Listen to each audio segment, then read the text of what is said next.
Ladies and gentlemen, presenting the Professor Greg Dooley and the Pundit Steve Clark. Men, take the mic. It's the Professor and the Pundit with Greg Dooley and Steve Clark, and we are presented by Nick Hopwood, who's a certified financial planner, founder, and president of Peak Wealth Management. Retire with confidence. We always highly recommend going to Nick's website at peakwm.com to learn more about what's going on in the financial world. And if you need any advice at all about how to handle your savings, your retirement, Nick is the man to go to. Greg, it is the 2024 season opening up, and for a lot of people, it didn't exactly go the way they thought. No, Michigan, of course, wins 30-10, but all of you listening, I know, had a pair of Throaties. That's when your giblets are up in your throat. I cook it with all the giblets. It's hard to breathe. You're switching chairs. Maybe you're switching outfits as the game goes on. Late into the fourth, the game was in question. Didn't quite go we want, but of course we're victorious. And not only victorious, Steve, 29 straight regular season wins. That's Fielding H. Yost era accomplishment, like remarkable. But we got to talk about this one. I think there's a lot of people that are nervous about these numbers you're pointing out, and that may be the number that's written into the books. That might be. We got a tough one. Steve's going to preview that in a little bit, but we got to talk a little bit about this game, Steve. A little highs and lows, little roses and thorns. It's a one-score game, 6-point lead. Pretty late into the fourth. Fresno scored with 10 minutes to go on a long drive. And that's kind of where we used to squeeze the life out of teams, right? That's when the last few seasons, teams just couldn't move the ball anymore. You even saw it in the national championship game, right? You were kind of waiting, is Washington going to break through? And our defense just wouldn't let them. Fresno wiggled through. Really made a lot of nervous people there in the big house and elsewhere, and the millions on TV. Yeah, I think it was really their only good drive that wasn't aided by Michigan penalties. Fresno State got a field goal, and on that field goal drive in the first half, Michigan took out a bulk of their defensive starters and didn't put them back in again until Fresno State got to the Michigan 25-yard line, and it ended up settling for a field goal on that one. So the shutout is lost. But that drive into the fourth quarter made it a one-score game, and you could see how Michigan was just struggling to get to first down. So the game definitely wasn't over, but when they got to within that one score, I liked how Michigan responded. They got back up by 2 scores again, and then the pressure was on, and then it took 3 interceptions or 2.5 interceptions for Michigan to get the ball back. But that drive with 5 minutes to go into the game that ultimately finished with Will Johnson getting that interception returned for a touchdown was aided by 45 yards in penalties. Yes, it was. We're about the outcome first, and you wondered how Sharon was going to handle the job. I noticed, though, that the TV covers flashed him, and he has some kind of slow mannerisms just in general, but it looked like he kind of blinked his eyes a couple times and held them closed for an extra second, as if the weight of the situation was on his face, and then he did it again. Almost like trying to calm himself in those crucial moments, as we all were. We've seen that he's an emotional guy. Especially after Penn State. Penn State, yes. Mr. Subliminal.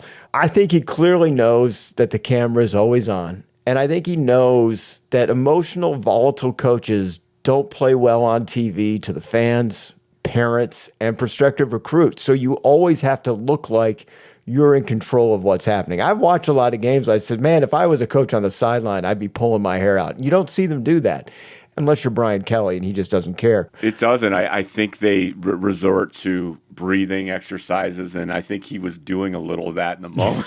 Yeah.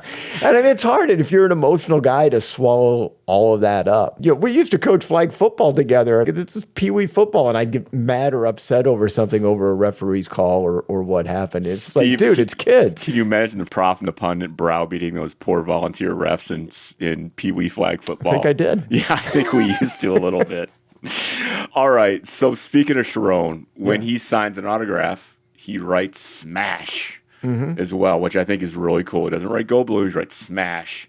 And it says so much about him. And the T-shirt that the students wear is a Maze shirt that they make a new T-shirt every year. It says smash all over it.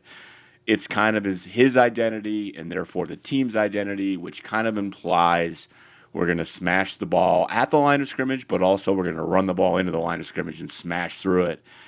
Donovan was bottled up most of the day. and Khalil Mullings, who also was on special teams and did a great game. So he got loose on a few good carries in the fourth. But for fans, for myself, it wasn't quite what we wanted to see out of Donovan or the running game, and we certainly did not smash. No, clearly the line has a lot of work to do. They're still trying to figure out the rotation. Greg Crippen was a surprise not to see him at center, but Sam Webb on the countdown to kickoff said that he lost out on that starting job for Dominic Jadis. And then midway through the game, Greg Crippen was back in the game. Khalil Mullings had runs of 21, 15, and 6 on 3 consecutive plays. And Edwards' last 4 runs of the game were his best 4 runs, averaging 5 yards a pop. The body blows were piling up, and that's how Michigan got it to 16 in the fourth quarter and then eventually found a way to get it to 30 points to finish up.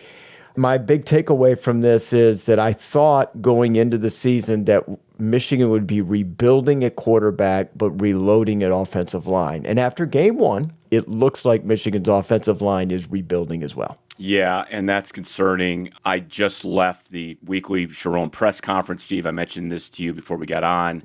But Sharon said, look, I looked at tape from the last 2 years of the offensive line after the first game, and it looked a lot like this. To say, there's that cliche of all the progress you make between week 1 and week 2, but he said, I've seen it. File that under for what it's worth. They're certainly going to be tested this week. Another thing everyone's talking about, if you judge based on the texts and the tweets in the moment, Alex Orji rolled out and bounced the ball to a receiver, and it was painful to watch, and they showed it again. I want to say they showed it a third time and slowed it down. It was painful, Steve. He had no rhythm at that point. He had the one pass early on to Donovan Edwards for the touchdown, and then it took that long for him to come in and do another pass. And he was coming in to do a play and then go out. So he certainly had no rhythm. Granted, and that makes me feel 1% better. It's concerning. Sorry. We're kind of seeing, I think, why they got to go with Davis Warren. Jack Tuttle is not ready. He's still working through some stuff. So, I don't know. It's definitely on everyone's mind. And hopefully we see more of Alex Orji. Hopefully we see him. He did throw a touchdown pass, so hopefully we see more. Okay? It's really easy, Greg, after the first game to start projecting how the rest of the season is going to go. A lot of people are probably changing their mind about what the record is going to be. And I just want you to think that it is silly to do that after one game as it is to judge a game based on one series.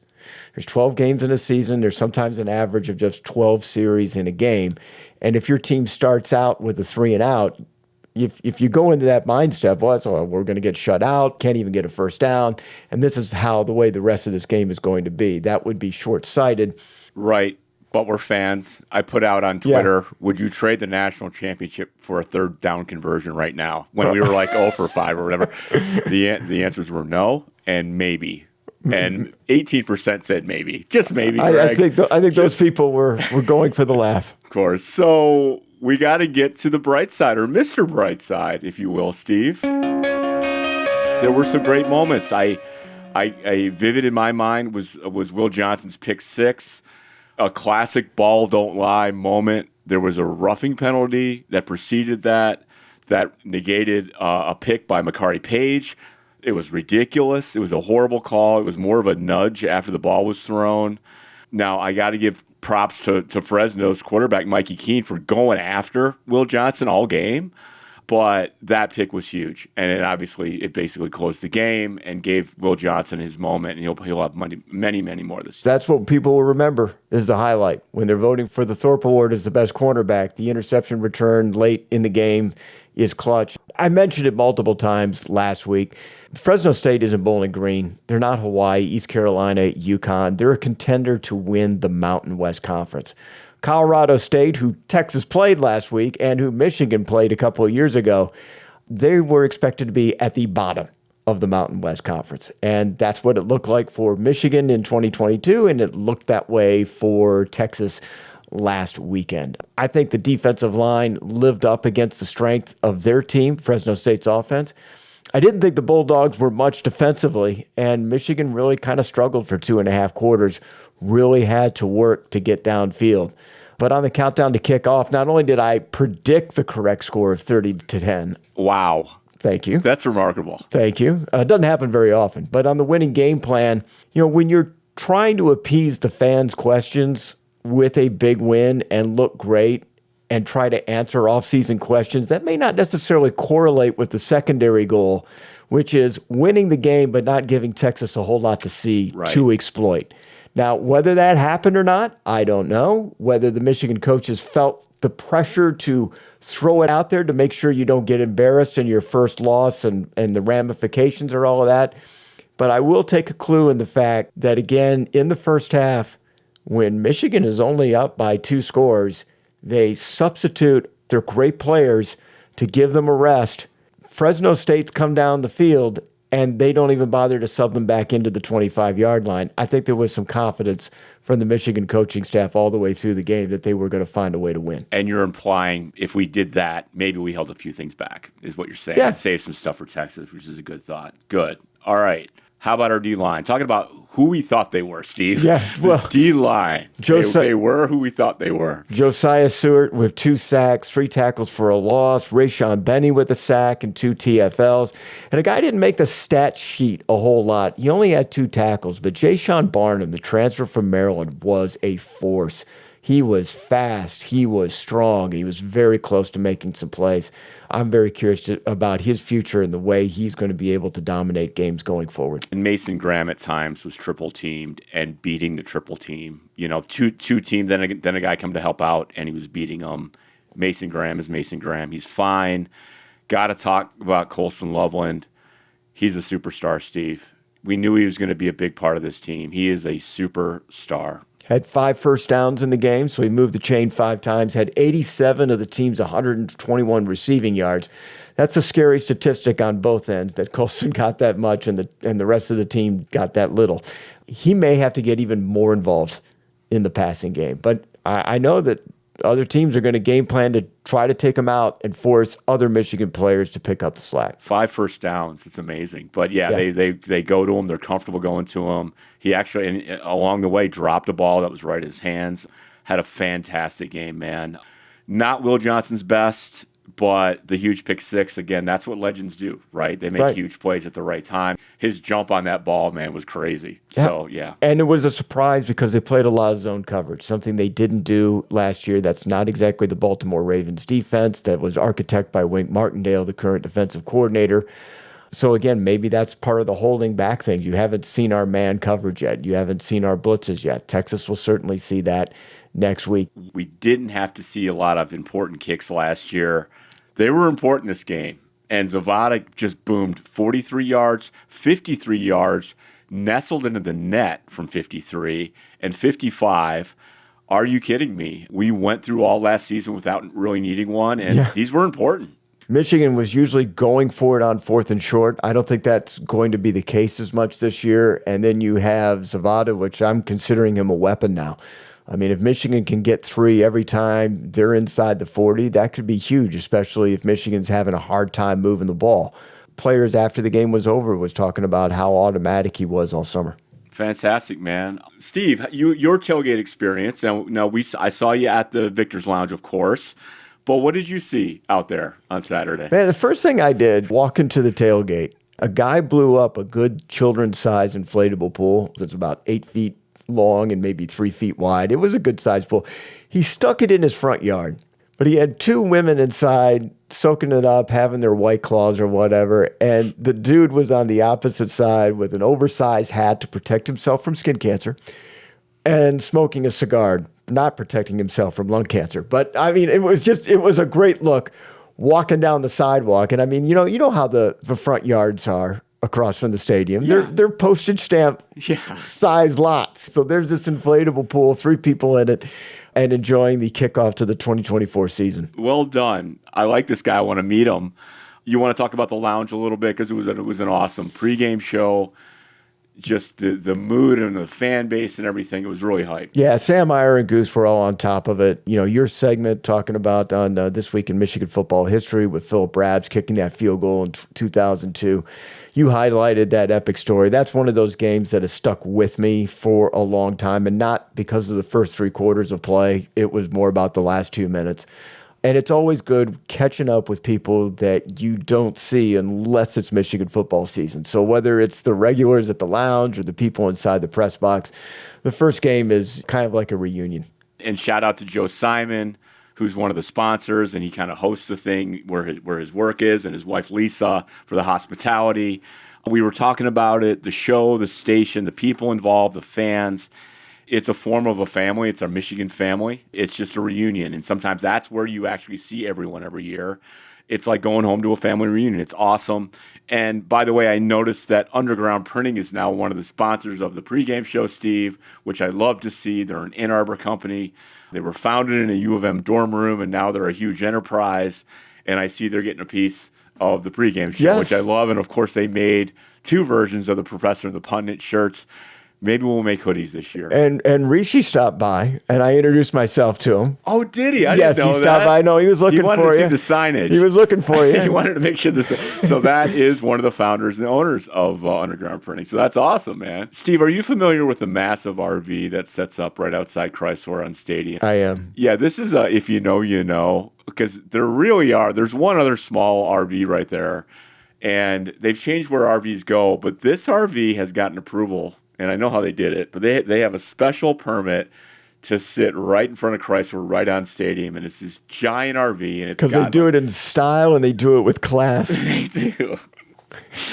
So I spoke to the U of M Club of Holland, yada, yada, yada. Apparently the guy who owns the RV and runs this tailgate is from the U of M Club of Holland. He connected with me. He invited me to come by. It's incredible. I saw the inside of it. It's got all kinds of artifacts and relics, which I love, autographs, pictures, photos, everything. Traveling museum. Yeah, it was fantastic. And it's the Oscar Mayer Wiener dog. Well, it's got the kind of deal. It's like heaven, right? Of course, they got TV chairs, all this stuff. It's the one, if you ever walk by Chrysler, it's got the stuffed Wolverine out front. And they always have like the mascot.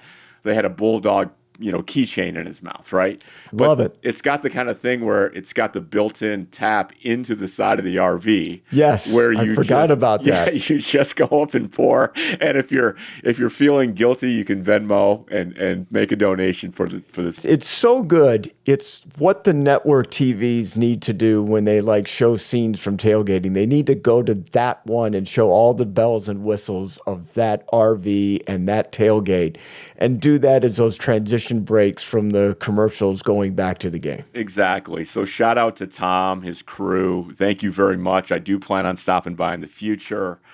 What else happened? Steve, post-game show, I believe it was NBC's sideline reporter, Catherine Tappan. Yep. Had a few words with my man, Colston Loveland, at the end of the game. Right. Loveland did a great job. And Loveland, because he's a fine gentleman from Idaho, yes, he went in with a formal handshake to thank this young lady for the interview. Right. She wheeled and turned back to the booth, and the camera kind of faded away, and Loveland was standing there like a frozen statue. He opened his eyes, he said something to her, and they just faded away, and I'm half worried that Loveland is still sitting there waiting for a handshake, Steve. I can verify Colston did make it to the post-game press conference after the game, so he actually did leave. It's nice to see that happen to an all Big Ten athlete or a future All-American or maybe the winner of the John Mackey Award winner, that awkward moment of being left hanging can happen to anybody. It can, and we talked about how often as boomers, practically we are, Steve, that we go in for a handshake and the other person's giving us the knucks. Yep. Or we're going in with the thumb up, hoping for the clasp, and they're giving a regular, and then it's like Tiger Woods and his caddy, the awkwardness. Right, of the high five. The first time is not bad enough, but then we try to do it again. And we literally read each other's signals, and I'll do what you're doing, and that person goes, no, I'll do what you're doing, and you mess up for a second time. And you just feel like try karaoke for the first time, or if I were to try breakdancing for the first time. Either of those two things would be that same awkward failure. Especially at a scene like the first game of the year where you're seeing so many people again and all that. It probably happened to me 4 times. So anyway, Loveland, get better. This is one of the things to clean up in the second week here. Yeah. The handshakes, all that stuff. Had a nice chat with women's head hoops coach Kim Barnes-Arico upstairs, Steve, in the rarefied air of the suite level, and that was cool. Also saw Coach Brandon Naranjo, and I happen to have, without naming names, a few of their brightest and finest young students in my classes, so that was cool to catch up with them. What else? Beer sales for the first time. Right. We're not drinking beer in the stadium. We are media, so we are maintaining, I suppose. I'm drinking Southern Comfort in the stadium. No, I'm kidding. Well, they kidding. did have, Kidding. and I don't, someone have to tell us, but I did see upstairs at the suite level, you could buy cocktails and that kind of stuff. I actually saw, and it was a vendor off to the side, so I don't know if this is a good sample size, but literally nobody in line, nobody. And 3 or 4 young people back there serving beer, but just waiting for a customer. I do believe they made the beer readily available, anticipating probably a lot of sales. And so they probably oversteered on that, which is a good thing. Steve, were there any incidents that you're aware of? Did you study the police blotter? I just happened to run into somebody that I know and follow on social media. I read from a retired circuit court judge that there were 3 fights in his section alone along the 50-yard line. Well, Steve, in fairness, have you met some of our fans who sit in the stadium? Some of us are a little annoying in the stadium. Okay, let's just say that. Calling for timeouts. Who are you calling the timeout for? Okay, you're in row 85, dude. That's the type of thing that makes you want to swing the person behind you and you're sober. I mean, I get it. But this is a guy who's been in his section along the 50-yard line for a long time, and he just against this from the beginning. And, he took his grandchildren to the game and just embarrassed. Now, maybe some of that had to do with the night game and that people are getting liquored up to begin with, and they already show up at the stadium that way, and then they're allowed to get more, and it just makes things worse. I don't know, but that is the one report that I saw that was a little bit concerning about having alcohol. I maintain that people are going to drink, and people who are going to drink and want to keep drinking smuggle it in. If you've ever been to the stadium after the game, you see all the bottles and all the fireball shots and everything. They're going to do it. I think it's more of a function of the night game. So we'll see how Texas goes. And really, we'll see how much impact this really has in the bottom line for the athletic department, as this is a source of new revenue for them. Right. Okay. There's not a ton of people trading a Coke for a beer. But if they do, obviously, I think the margins are way higher on the beer, so we'll see. Last year, we did a report on alcohol sales, and I was surprised by the low number. Some schools were netting 500,000. I mean, these are prominent schools. Others saying they got $1.5 million in sales or profit, considering the millions and millions of dollars that are going in and out, whether it's worth it or not. Well, I know that Michigan got over $1 million for just the sponsorship. So to be the official beer of the stadium or however they're going to use that. So that's good. Minnesota, by the way, decided beer wasn't enough this year. Minnesota was one of the first Big Ten stadiums to start selling beer to the public. This year they decided we're going to do mixed cocktails as well. Okay. So they're one of the first ones to up the ante. All right. I see your beer and I raise you White Claw. And I did see them serving mixed drinks, but I don't know if it was just on in the rarefied air. I think it's only in the rarefied air. Okay, very good. We got to get to halftime. Steve, you need to tell us what we should be worried about with Texas. We got to run through the rest of the now expanded Big Ten and the rest of the country because a lot of stuff happened this week. All right, in the locker room now on The Professor and the Pundit with Greg Dooley and Steve Clark, and we've got to talk about finances. Our proud sponsor, Nick Hopwood, who's a part of Peak Wealth Management, sent us a little interesting graph, Greg. Steve, I have it up on the official Prof and Pundit big screen in our studio right here. That's right. Let's get the laser pointer and bring out that this chart talks about the S&P 500 return 12 months after a first rate cut. So what we're talking about is a period where there were no interest rate cuts by the Fed, and what happened to the stock market, basically the S&P 500, the year after that first rate cut, right? After a series of probably raises and then a pause, right? Which is what they traditionally do. And it goes back to how far, Steve? 1929. Okay. Now, is this a rosy picture? I'm looking at it. Looks like it's good. I see a lot of up arrows on this. So on this graph, there have been 14 periods of a rate cut. 12 of them have been very, very positive. Sometimes the S&P 500 return within a year has gone up 35%, 31%, 20%. Here's another one at 33%. Some are a little more modest, like 8.7 or 4.6. Only 2 of the 14 showed a drop. However, they're the most recent. January 2001 and then in 2007. I think we know some events that happened during that period. Right. Well, January 2001, of course, 9 months later was 9/11. And then September 2007, that leaned right into the 2008 financial crisis. It also looks like the Michigan all-time wins chart when Rich Rod coached. the little drop off at the bottom. Yeah, just like that. Some Steve. negative territory? Just like that. But I think if you drew a trend line, I'm guessing it's somewhere between 15 and 20% on average for the whole period, which is pretty good. Which is maybe the right time to buy. If you think that is the case and want to know more, and maybe there's some cons against it, you want to give Nick a call or just go to his website at peakwm.com. Check out the contact information, and he will get back with you as soon as he can. Well, Steve, we got a big one. We got game day coming to town. It's the biggest game on the schedule. It's the hottest ticket on the schedule.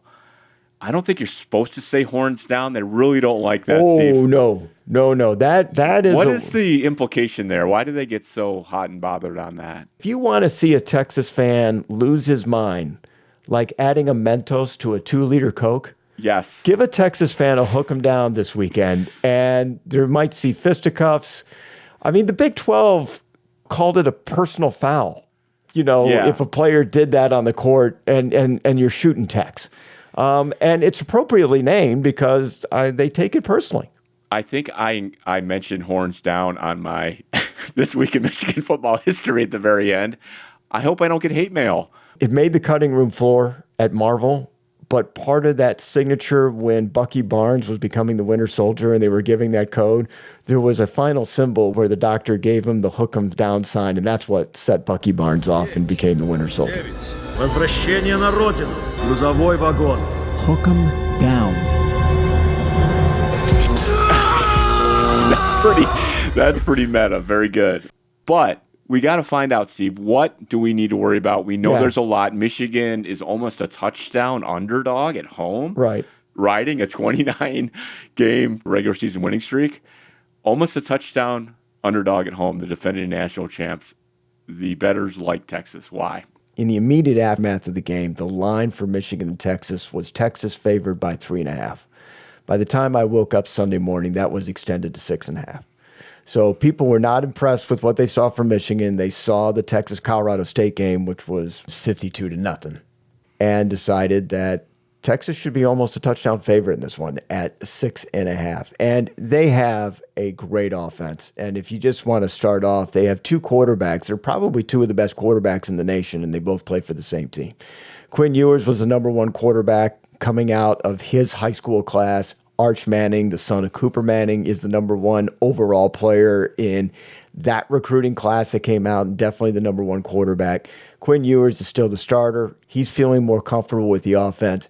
The biggest question mark for Texas's offense was they lost their top 5 receivers, and then they brought in a whole bunch of guys from the portal, including Isaiah Bond, who played for Alabama, had nearly 700 yards receiving. And then they got a guy out of Houston who scored 2 touchdowns against Texas in 2023. He scored twice last weekend. So the early returns are good. The offensive line was a Joe Moore semifinalist, and they're hoping to win it this year. It is going to be strength versus strength. Texas's offense versus Michigan's defense. And conversely, the defense will be weak versus weak. And I know that Texas's defense is much stronger than Fresno State, so Michigan's got a lot of work cut out for them. Boy, you mentioned Isaiah Bond in Alabama. Actually came up in the press conference a few times because Will Johnson and others have familiarity with them from playing him in the Rose Bowl, right? That's the state of college athletics. Huge game. By the way, game day, I don't know if I revealed this before, but that was preordained, Steve, that they were coming here. I think people are like, well, they made the decision. They're coming to Michigan. Well, I happened to be at a charity golf outing where one of the gifts was the game day experience at the Texas game, and it was a long time ago, Steve. So they, guess what? Here's a secret. They were coming here. Well, they should, because, I mean, we outlined it earlier this summer that the number one non-conference game of the year was going to be Michigan-Texas from a pregame setup. It's a battle of 2 top 10 teams. Last year in week 2, they went into Alabama and beat them, and that's what got them in the playoff. They also had a strong running game coming into the summer. Texas was hoping they would have C.J. Baxter to come in and light it up on the ground game. He was the nation's #1 running back from the class of 2023. He got injured in the summer, and he is out for the year. They lost another running back, but it wasn't their #2 running back. They still have Jaden Blue. He and Baxter combined for 1,057 yards as two backup running backs to the #1 guy, Jonathan Brooks, who went in the second round of the NFL draft, the first running back taken. And their running back coach, Tashard Choice, if you may remember that name as he was a running back at Georgia Tech, Coach Bijan Robinson. And he also recruited Jahmyr Gibbs with the Detroit Lions. Amazing. So I think they've probably got a pretty good running back room. I think Texas people are probably a little bit concerned with CJ being gone and the lack of depth they have at running back going against Michigan's defensive front, that they may become a one-dimensional offense. But against Colorado State, they were able to pass the ball wherever they wanted to downfield. Unless we forget Quinn Ewers, of course, the big Ohio State recruit, lavished with all kinds of NIL benefits, left Ohio State in a Joe Burrow-esque departure.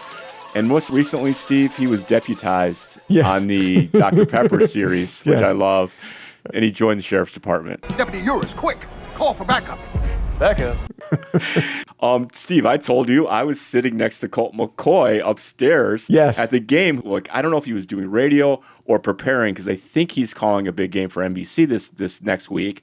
He was at the big house upstairs, and I was right next to him, and we were talking, like, I think that's a quarterback. And, of course, it's Colt McCoy. He used to basically be Quinn Ewers. I mean, at Texas. So anyway. If you want a complete offensive and defensive breakdown, listen to the Michigan Insider on the Big 1050 WTKA.com. That's where you'll hear me really spill my guts out on what I know about the offense and defense, and that is usually on Wednesday mornings at that time. But you hold your predictions for the countdown to kickoff. Correct. Okay, as we know. Okay, well, you're hot right now. All right, got to ask, is this the biggest non-conference home game since Under the Lights won that first night game at Michigan Stadium against Notre Dame?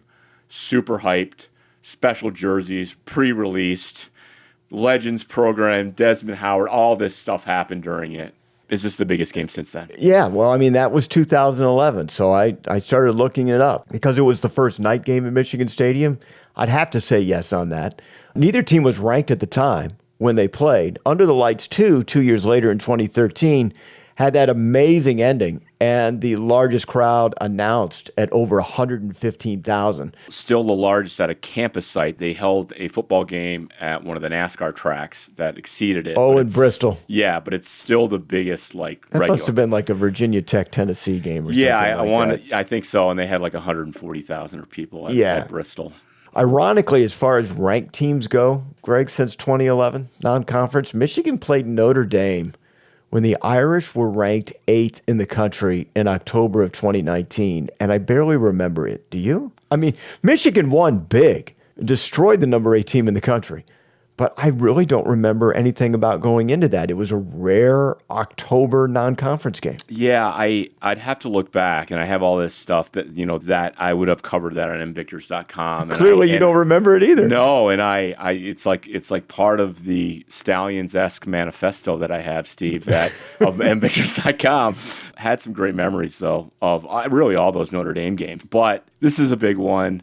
Noon makes it. The pregame atmosphere, everyone's going to get out there as early as possible. It's going to be a circus in town. Obviously, you've got game day, but then there's the other ancillary shows that show up and do all that stuff. It's going to be nuts. Texas is going to bring it. So their fans are going to be dressed up. Texas has a lot of money. When we went to TCU and Michigan in Arizona, and we saw the glitz and the purple that was going on, and it's like, this is TCU. The Texas belt buckles are going to be bigger. The 40-gallon hats are going to be even larger. They're going to be flashing that money around, and you saw that in the secondary market over the summer.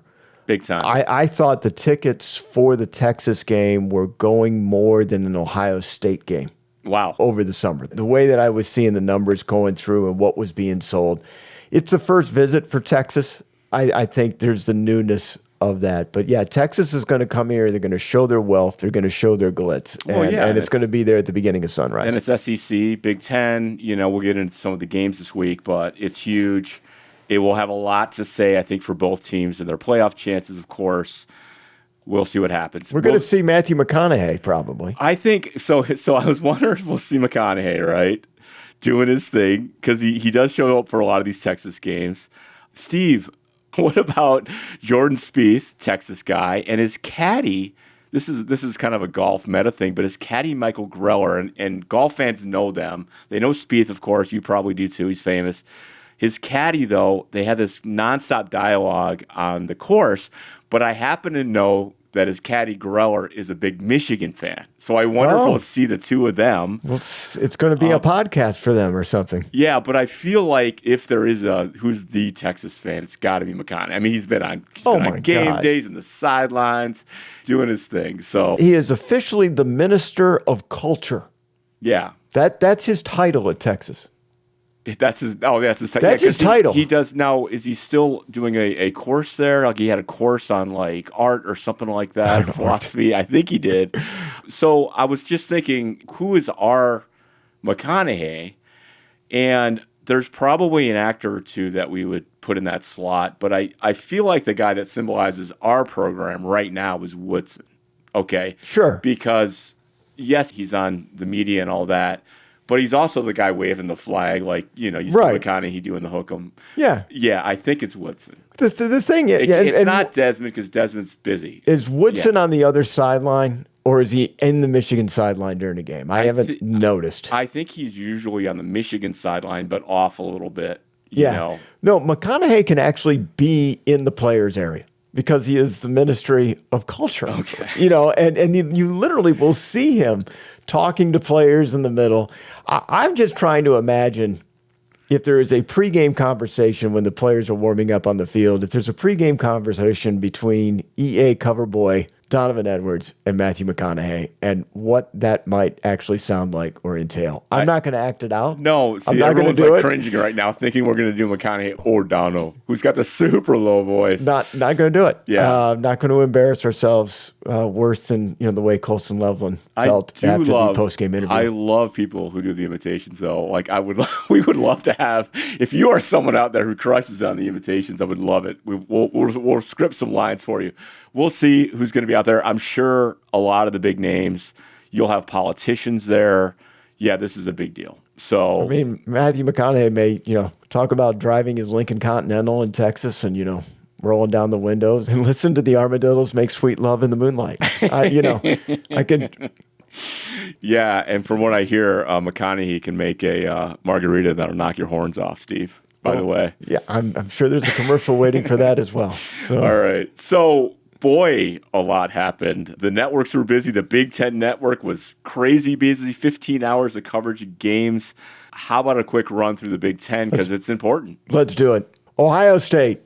It took a half, but then freshman Jeremiah Smith with the first 2 touchdowns of the season for Ohio State. This is the guy they've been talking about all summer long, and they're trying to actually clamp down the excitement in Columbus over this guy, but he scores the first 2 touchdowns. Ohio State wins 52-6. Got a little excitement out of the tailgate I saw when someone read the score early in the game, and it was either close or Akron was up 3-0. Akron was up 3-0, and that's what got. Yeah, Sam says they better not make it close. All right. Oregon though did flirt with disaster. They won 24-14, but Oregon got a late insurance touchdown after it looked like the Vandals, an FCS team, were going to get the ball with a chance to tie or win with under 5 minutes to go. Yep. Okay. So Penn State, Steve. Pundit, you talked about how all eyes were going to be on Drew Aller, and he was really the key. And in game 1, he straight up delivered. Their offense looks for real. They clearly had last year in Elite D. It made the national champion Michigan change our strategy after a drive and a half. Okay. And there's still much of that is still in place. We talked about their schedule, the Nittany Lions schedule, avoiding some of the big teams. Maybe we're the lucky ones, Steve. Maybe it's Michigan who is avoiding a big obstacle here by not playing Penn State. And I know I'm getting some eye rolls right now because Penn State just hasn't proven it with the big boys. but they look the part right now. Yeah, they looked the part after beating West Virginia last year, too. But they got to play against a really good defense. You see how it goes. Penn State doesn't have much on their schedule. And if things go well for Michigan for the season, it could come down to Penn State having a slightly better record, but Michigan having more important wins on their schedule. Penn State might only have one loss, but in doing so, they might not have played anybody doing it. One of those teams that Penn State will play, and they'll be on the road, is USC. The game was in Vegas Sunday night with LSU. And I don't know about you, Greg. I think I would have made the end zones out of velvet, or at least game felt. I would have taken it up a notch and made it the layout of a craps table, Steve. Right. You had your hard bets on there and everything. You're right? deep in your own end zone at the 33, 36, and 30. Right. And then if the ball got punted into the end zone, guys in the stands would make bets on where the thing would fall on. Right. Was that okay. a double zero? Right. Right. That's perfect.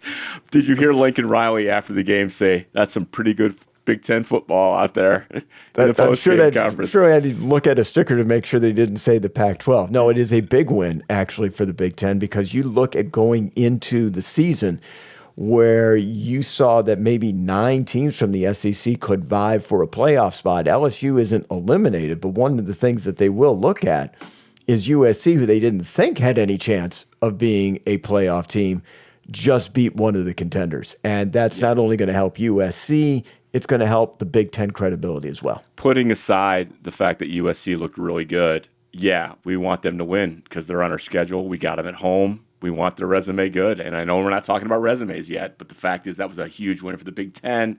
Steve, your beloved, Mrs. Steve Clark's beloved Hawks. Not mine. They got it done. Yeah, I mean, it was 6-0 at half, and social media was alive again, ready to resurrect the jokes about the Iowa offense and how it hasn't changed. But after halftime, Cade McNamara, 3 touchdown passes in the second half. They actually win 42-0 over Illinois State. And Greg, I got to tell you, they've played the likes of Illinois State and other teams like that, Eastern Illinois, a bunch of directional Illinois and Indiana schools, and they still struggled to get more than 10 points on their offense. But they came through 40-0 in the opener. Speaking of corn, what's going on in Lincoln, Nebraska this week, Steve? You know what? The Cornhuskers of Nebraska actually feel good about themselves after week 1 since 2019. This was their first season opening win in 5 years. They actually rolled over UTEP, not a bad team, 40-7. They're feeling good about themselves. All right, and just up the road at MSU, I actually watched this game. Mm-hmm. What did you think, Steve? Don't take the over. Don't take the over like Aiden Childs told you to do. Yeah, so their new quarterback suggested to take the over in the game, and it doesn't look like that would have been a good bet. No, 16-10 was the final. I mean, Michigan State nearly blew a 16-0 lead to the Florida Atlantic Owls. Who? The Owls. Okay, you got me. Okay. You got me. The Spartans defense saved the day in this one. Hashtag dad jokes. Go ahead. Yeah, they had. I think they had like 7 sacks, couple of interceptions. I mean, State's defense played well. Yeah. They were fortunate at the end. The referees overturned what looked to be an illegal hit that would have extended a drive, and there was an awkward, serious head bump at the end of the game on Florida Atlantic's quarterback, right in front of the ref. They didn't say anything. Easily could have thrown a flag. State was fortunate to get out of there, but got it done. Jonathan Smith era underway. Talk to me about Notre Dame, because that is the one game I got wrong on the predictions list. Well, darn, right? They beat a major SEC team on the road. Their schedule doesn't appear to be too brutal. I don't want to get too hyperbolic here, but they are on the inside track to make the playoff. I'm not alone. Actually, listen to our friend Rick Neuheisel at Full Rod. He's like, I got him in. And as you pointed out, they're in that weird spot where they're not in any of these conference scenarios. They can't get one of those buys, but they can definitely take one of the spots. And frankly, that win gives them a great shot to be one of those at-large teams right now. Just a huge thing in the resume. I saw that Lee Corso picked the Irish. Yes, he donned the outfit, the little outfit and cane. Steve, I'm hoping outfit. I'm not getting into politics, but I'm hoping for a Joe Biden-like coup at ESPN to push him to exclusively tasting the tailgate ribs or food and putting on mascot heads because he just can't hang on the desk anymore, Steve. But I've said this for a couple of years, and it has not gotten any better. Nick Saban's new role. There's a reel or a TikTok watching the difference between Pat McAfee and Nick Saban. If you haven't seen it, it's great. I gotta say, Saban added to the desk a lot, and he was pretty funny at times with his dry attitude. But his casual demeanor, I mean, it makes it look like he hates Pat McAfee. Yeah. Well, that is just Nick Saban's casual demeanor, and when he tries to smile, it looks forced. Right. Okay, but Nick Saban still brings an element to the table. He's a welcome addition. He does, and he had, you probably heard his line where you're S out of luck if you're paying the wrong guys, and then an L went viral, and that's kind of what he's there for. And you knew it would happen. So there are a few huge losers in week one. This team is probably the biggest loser if you listen to people. I'm talking about Florida, Steve. Really rough. Florida fans, they think they're Michigan. They think they deserve a seat at the big boy table. What happened to Florida, man? Because they're freaking out. Well, they lost big to Miami, 41-17. And the thing is, Miami, one, is your rival. But number two, Miami is known not to win big games lately. The game was at the Swamp, and Florida doesn't understand it. Billy Napier, who's already been in the hot seat for a couple of years already, could be the first head coach to be fired this year. Yeah. I mean, that's a question mark, but he could be the first one to go. And then the second one that was as demoralizing, getting a lot of coverage, Clemson. Confirmation their star is fading. They lose 34-3 to Georgia. Look, losing to Georgia is not horrible. That is to losing to Miami. But 34-3, no offense, and Dabo Swinney continuing to say the portal is not the right way to go. Yeah, so it's coming back to bite him. So I got to say, so he made a choice, right? And I think it was a recruiting decision to say, we're not going to play this game. You're coming to Clemson. You're going to earn your spot, and there's going to be a spot for you, and we're not going to bring in a transfer who's going to take your spot. We want you, so come to Clemson. That was a big bet to make, is my guess. And it's biting them, and the fans now are coming after him hard. They also feel like, deservedly so, they deserve a seat at the table. This was a huge loss. We didn't mention Brian Kelly, but he absolutely lost his mind in the postgame, pounding on the desk, started to go off on his players and kind of dovetail back to say, it's on me, I got to fix it. But not a good look for Brian Kelly, but who's surprised? That's his fifth straight opening loss for a absolute powerhouse of talent, which is LSU. And Brian Kelly is known to do that. Blame everybody first, and even he knows it's politically incorrect to do that. He will do it anyway, and then try to shift gears. I mean, he's blamed reporters. He's done a whole bunch of stuff. So can I say he's so unique. Like, part of Jim Harbaugh's, I think, secret here was that he found a team that kind of matched his personality. Like, I think he found guys, and he has a very interesting and powerful personality. I don't know if there are players who are going to match his personality. I wonder if he's got a problem. He's loaded with talent. I think he's got a serious problem there at LSU because something's not working. They had a strange breakdown at the end of the game. So I'm wondering what the future, because they also have a real short fuse down there in LSU, their fan base. I think you're absolutely right on that. All right, Greg, we're just about ready to wrap up the program. I want to remind people again that, please rate and review the program. We are a 5-star deal. We're now out on YouTube, apparently. So thank you very much for everyone who's been listening to us through the offseason. We're now in season. A lot of things to talk about in each game, previews to talk about the next game. What else is going on in your schedule and with your classes? Not much. I've got a presentation I'm doing later this month in September. I'll give you more details about that. Classes are waitlisted. We're off and rolling. Got some sweet guests coming in, which I don't want to mention until they come in. But again, the classes are off the record, but observations and things like that, happy to share here, so I can't wait. We wrap up with things only Steve cares about. Nobody cares. Everybody knows nobody cares. No one cares. Nobody cares! I care. All right, Greg. Alex Orji. Yeah. After one pass, had an efficiency rating of 455. I talk about efficiency ratings. I talk about QBRs. It's how we measure quarterbacks from above average to good to below average to complete failures. Alex Orji had an efficiency rating of 455 off his first completion, a 3-yard touchdown pass to Donovan Edwards. Okay, because I thought the thing only went up to like 120. It was 455. 455. Okay. What would his rating be if his opening pass went for 99 yards? $1 billion? I'm just curious. Is it $1 billion? I mean, this is like how many stars are out there? I mean, I don't know. It would be crazy. There is a formula to getting the efficiency rating, and it's done automatically by a computer. In the 1960s, it would have to have done by the people at NASA, the same people that got the Apollo mission to come back home. Does it, Steve? Can I be harsher? Does it factor in bounce passes? Is that part of the? No. Is that if part it bounced, of the data? it does not a part of the equation. Okay. So he threw 2 passes. So his second one was the drop. It dipped to 227.6. Okay. Now, that would put you among the best in the nation, but you got to have a minimum number of throws to sort of qualify. That hasn't happened. Last thing, Scott Frost, the former Nebraska coach who smack talked helped get Tom Osborne a retirement present in 1998, is reportedly being hired by the LA Rams as an analyst. And it does my heart good. He will be behind the scenes and he can talk all the trash he wants to in front of the employers and fellow employees who book things. But I no longer have to see him in front of a microphone or a podium, at least at this moment, talking about how great his teams are and how they need to have victory parades for national championship games at UCF. There you go. And those are things only Steve cares about.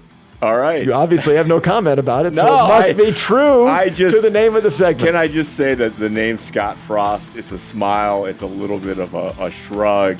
It's still incredible that such a perfect guy to be Nebraska's coach flamed out so horribly. It's kind of amazing and a little amusing.